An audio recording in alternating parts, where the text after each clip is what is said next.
If you're here on this video, it's because you want to raise your conversion rate.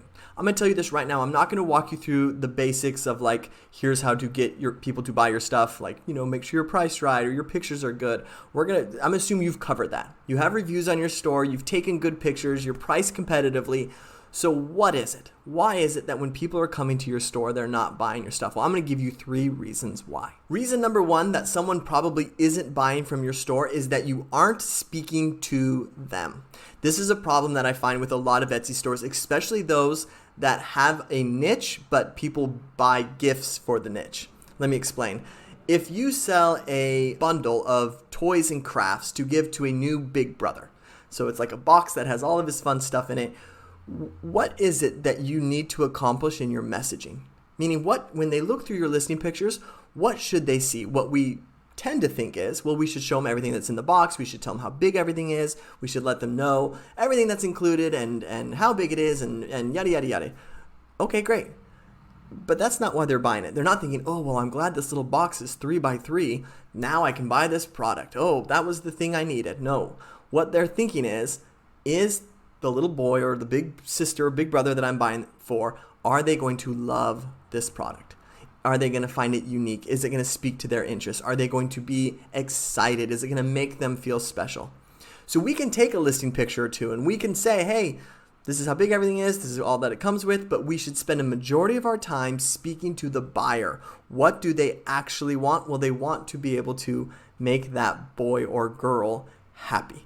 And so are we going to do that? And if we can say, hey, we're going to do that for you. They're going to love this package. Look at how they're going to feel when they have this. This is the emotions that are connected to it. You will find that your conversion rate will go up. Way number 2 that you can increase your conversion rate is to prove it to them.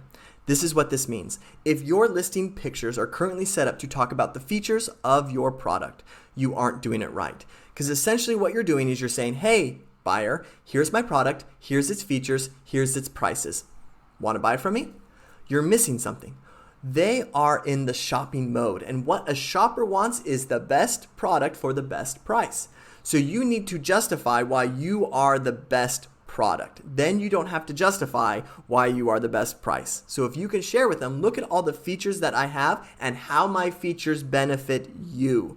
This means anytime you're sharing a feature, you connect it to the buyer of why they should care. Don't assume that they know.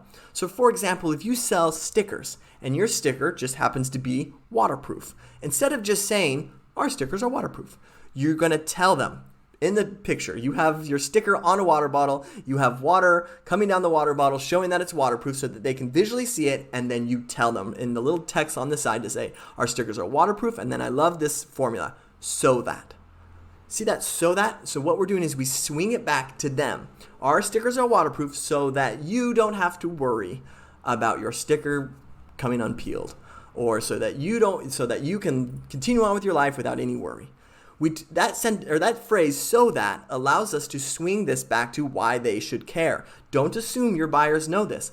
If you can do this properly throughout your listing photos as you share sizing or the material and you explain to them that why you use specific material, let's say you use wood instead of plastic, tell them why you use wood instead of plastic, why they should care. Don't assume that they care. Tell them why. And what that does is you compare other listings, you start to disqualify other listings. Well, I don't want a plastic one because this listing told me that they're not as good. Or I do want a waterproof sticker because I do want to be able to not worry about it coming unpeeled when it gets wet. And you're eliminating your competition and justifying your price at the same time. All right, so the third way that you can increase your conversion rate is to avoid confusion at all cost. Let me share with you an example of a way that you can confuse your buyer. Options. We tend to think, oh my gosh, if I can make this listing offer like different sizes, different colors, different this, that this is going to increase your conversion rate. I have found through the years I've been working with Etsy shops that it is the exact opposite. When something's on fire and gets tons of traffic and it's a really familiar product that people are familiar with, options don't offend me. But when it's for example, if you're selling jewelry and you want to offer 20 different colors of threads that people can put on their jewelry, well, guess what? Unless they can see a photograph of that jewelry, you're asking them to use their imagination. Well, I think I'll choose the white band with the orange thread, but they don't see it. They're just selecting it. You're asking them to use their imagination, and they don't know what that product even looks like till it shows up on their door. That is a big ask from a buyer. Instead, limit the amount of options that you have. Show them how to check out, what it is that they need to do. Take an entire listing picture, step 1, step 2, step 3. You lay it out for them. Choose a color of thread, choose this and this, select checkout. So that they know the 3 steps. They're not forgetting anything. There's no worry. There's no anxiety of, wait, did I do this right? Did I not? You are laying it out for them step by step. If you go through your checkout and you think to yourself, oh boy, this is a little complex, give it to someone who you think is dumb.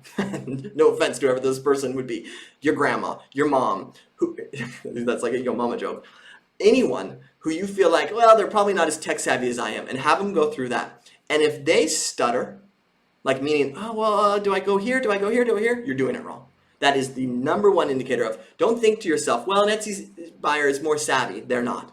Let it be as simple as you can. And any confusion that they have, dedicate a listing picture to explain it is in the least amount of words as possible. So don't do one of them long listing pictures, explains everything and all the different things. Nope. You lay it out in 3 steps, as simple as you can. Limit your options, make that checkout super easy, and you will find that your conversion rate will follow that. So these are my 3 quick fixes for a conversion rate, but also not your typical fixes that someone would tell you to do for your conversion rate. So hopefully you can get kind of a new perspective and look at your stuff and make sure you're talking to the right people, that you're proving your product to be the superior product during their shopping experience, and that you're making checkout as simple as possible. And if you really make those 3 changes, you're going to find that your conversion rate is going to go up. I have lots of podcast episodes about this. If you want to check out Grow, my Etsy shop, you can go check that out in any podcast, the way you listen to your podcast, you can go check that out. There's lots of stuff in there that's a little bit deeper than this. Until then, go ahead and subscribe or comment or whatever the heck YouTubers are supposed to say, and I'll see you on the next one.